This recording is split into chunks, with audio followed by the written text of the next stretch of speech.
নমস্কার বন্ধুরা, কেমন আছো সবাই? আশা করি সবাই ভালো আছো। আজকে আমি রান্না করব ছোলার ডাল। ছোলার ডাল রান্না করার জন্য প্রথমেই আমি কড়া গরম করে নিয়েছি।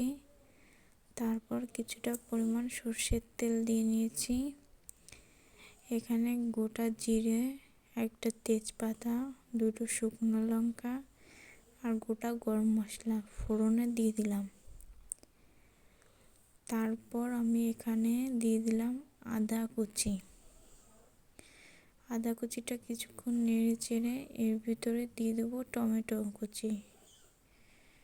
টমেটো কুচিটা দেওয়ার পরে জিরে গুঁড়োটা দিয়ে দেব।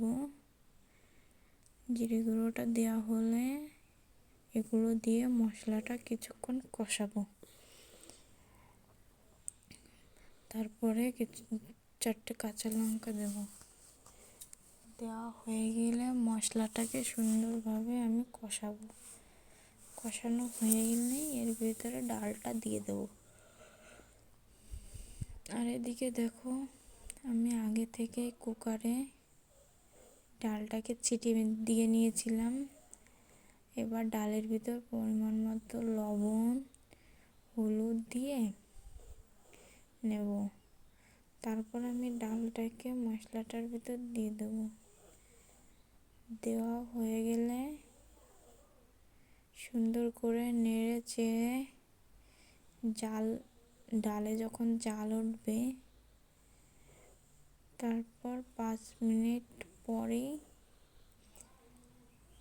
আমি ডালের ভিতর কিছুটা গুঁড়ো গরম মশলার গুঁড়ো দেব।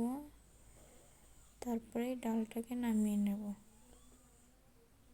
দেখো, আমার ডালটা কত সুন্দরভাবে তৈরি হয়ে গেছে। তোমরাও একবার বানিয়ে খেয়ে দেখবে, অবশ্যই ভালো লাগবে।